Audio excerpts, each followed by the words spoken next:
Chapter 2. Plans for Sleuthing. The suspect had left the hotel in a hurry. This certainly implied guilt. Did Mr. Holt leave a forwarding address? Nancy asked the hotel clerk. Sorry, he didn't, and I have no idea where he was going, the man replied. But perhaps you might find him in the New York City telephone directory. He gave that as his business address. Since this did not tie in with her surmise that the antique dealer had dropped the paper with the hex symbol and therefore had come from Pennsylvania Dutch country, Nancy felt that perhaps she was following a false clue. But then another idea occurred to her. Deciding to take the clerk into her confidence, she identified herself and said that Mr. Holt was a suspect in a questionable business deal. Could you give me some information that might be helpful in locating Mr. Holt? She asked. Perhaps he made some long-distance telephone calls. I'll look up his bill, the man offered, and disappeared into the office for a few minutes. Then he came back and said, Mr. Holt made a long-distance call to Lancaster, Pennsylvania, 3 days ago. I remember now that he was very insistent that we put the call in at exactly 3 p.m. He talked a long time, according to the amount of the bill. Will that help you? Nancy's heart was beating faster. Maybe this was not a false clue after all. Lancaster was in Pennsylvania Dutch country. Thank you very much, she said, smiling. Have you a record of the number he called? The clerk went into the office again. When he returned a few minutes later, he had discouraging news. I checked the number called and find it was a pay station in Lancaster, so I'm afraid that won't help you. As she left the Pickwick Arms, Nancy's eyes were bright with excitement. She was never happier than when working on a new mystery. From the time her father had asked her to help him solve the secret of the old clock, up to the recent and hazardous Scarlet Slipper mystery, the young amateur detective had never been discouraged by an elusive suspect. Now, as she thought about Roger Holt, she was more convinced than ever that he had stolen the valuable antiques from the Follett mansion. Since the furniture must have been taken out of the house a day or two earlier, perhaps Holt had made his call to Pennsylvania to arrange with a friend to pick it up in a truck. Wondering how to find him, Nancy thought, he may be listed in the police files. I'll ask Chief McGinnis. The River Heights police captain, an old friend of Nancy's, greeted her warmly as she walked into headquarters. I'm sure this call isn't just for sociable reasons, he said, a twinkle in his eye. Out with it, Nancy. What is it this time? Another mystery? Now stop teasing, said Nancy, blushing a little. I suppose if you couldn't guess that, you wouldn't be such a good police officer. Yes, I am working on another mystery. And I need some information. Have you a Roger Holt on your records? Nancy explained that Holt did not live in the area and that he had given his address as New York City. Chief McGinnis arose and went to a filing cabinet. Quickly, he rifled through a series of cards. Here it is, Nancy, he said a moment later. Roger Holt, 6 feet, slender, dark, eyes brown, nose pointed, slight scar on tip of chin, soft-spoken. Lived as child in Lancaster, Pennsylvania. Well, Nancy, is that your man? That surely sounds like him. The chief chuckled. Why are you after Holt? Did he rob you of some jewelry? Nancy countered with, Is that what Holt is? A jewel thief? Chief McGinnis nodded, becoming serious. He was in prison for several years, serving time for holding up jewelry stores. In fact, the man made quite a haul right here in River Heights. Want to see his picture? Yes, I'd better, Nancy replied. I may need to know what he looks like. After clearly implanting the man's face in her mind, Nancy told the chief about her suspicions in regard to the antique furniture missing from the Follett mansion. "Has it been reported to you yet?" she asked. "No." "Poor Mrs. Tenney was so upset that I guess she forgot to notify you," said Nancy. "Suppose I give her a ring and have you talk to her." Chief McGinnis handed Nancy his phone, and she made the call. The chief then spoke to Mrs. Tenney and promised to send 2 of his men out to the Follett house at once. He advised Mrs. Tenney to get in touch with the executors immediately. "Have one of them bring me a complete list of the missing articles," he directed. After the chief put down the phone, he turned to Nancy and gave her a broad smile. "I have a feeling that you too are going to hunt for this Roger Holt. I'd like to bet right now that you'll probably find him first." He chuckled. The young sleuth was embarrassed. "You flatter me," she said.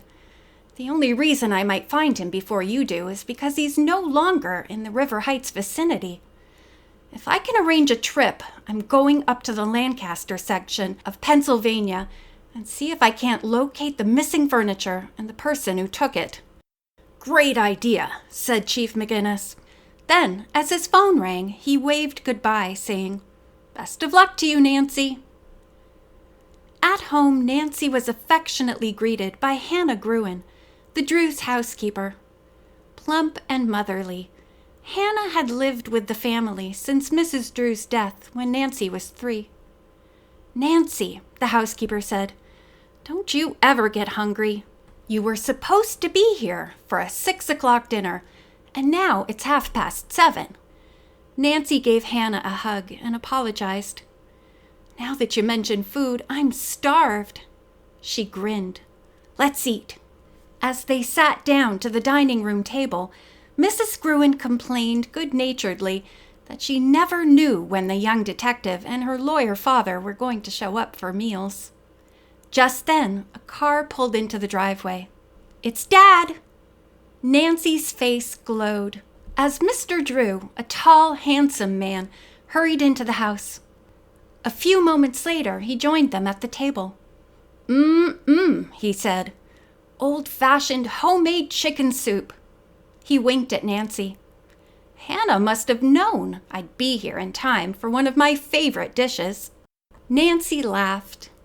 "And you're here in time for another favorite dish of yours, a new mystery." During the rest of the delicious meal of roast beef with apple pie for dessert, Nancy told the others of the mystery which she had stumbled into that afternoon. "Mrs. Tenney wants me to go to the Pennsylvania Dutch country and see if her cousin is the one who removed the antiques from the Follett home," she said. "Personally, I'm sure he didn't, and that it was Roger Holt." From her purse, Nancy took out the paper bearing the strange hex symbol and showed it to her father and Mrs. Gruen. "I'm certain this is a good clue to the thief," she stated, "and that he came back to the old mansion to find it. Unfortunately for him, I picked it up first." "But what does it mean?" Mr. Drew was also puzzled about the hex sign, but said he thought Nancy's reasoning was correct. He, too, felt that a trip into the Pennsylvania Dutch section would be a very interesting one for his daughter. "Why don't you see if Bess and George can go with you?" he suggested, referring to 2 girls who were Nancy's close friends. "That's a grand idea, Dad!" his daughter exclaimed enthusiastically. As soon as the family finished eating, Nancy went to the phone and called each of the girls, who were cousins. Both George Fane and Bess Marvin, eager to make the trip with her, received their parents' permission. "When do we start?" asked George, who was as boyish in her manner as her name indicated. "We may as well leave tomorrow morning," said Nancy. "I'll call Bess back and tell her to be ready by 10 o'clock. Can you make it then?" "Sure," replied George. "I can pack in a jiffy." Nancy made the call to Bess, then went to the kitchen to help Hannah with the dishes. "Where's Togo?" she asked. Togo was her small dog. The frisky fox terrier was usually underfoot at dinner time, begging for an extra meal. "Oh, I let him out just before you came home," said Hannah. "Togo will probably race around the neighborhood for a couple of hours before he's ready to return home." Nancy did not approve of her pet roaming the streets, but she did not want to hurt the housekeeper's feelings and therefore made no comment. Hannah grew and changed the subject. "There's just one thing that bothers me about your taking on this case," she remarked. "This hex business." "Oh, that's an old-fashioned belief," Nancy said, smiling. "People today don't believe in witchcraft, and the hex signs that were once used to ward off the witches are now only decorations on barns." The housekeeper was not convinced. "I've heard some pretty frightening stories about people being hexed," she declared somberly. "I certainly wouldn't want anything like that to happen to you." Nancy put an arm around Hannah's shoulders. "Now don't you worry," she said soothingly.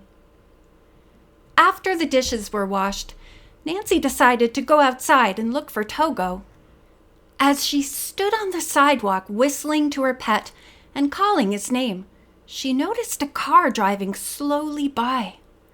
The only occupant was the driver, but it was too dark for Nancy to see his face. He went on, and once more she called Togo's name. Still the terrier did not respond, and Nancy began to worry about him. Looking up the street, she noted that the car had made a wide turn at the corner and was coming back. Was the driver waiting for someone to come out of a house? Nancy wondered. At this moment, Togo appeared on the opposite sidewalk. Nancy called to the dog to wait until the car had gone by. But the little terrier, eager to come to his mistress, made a dash across the street. The driver of the car, instead of slowing down, suddenly put on a burst of speed and headed directly for Togo. The terrified dog tried to avoid the car, but it swerved and sped toward him. The next moment, Togo gave a yelp of pain. The car had hit him! End of Chapter 2.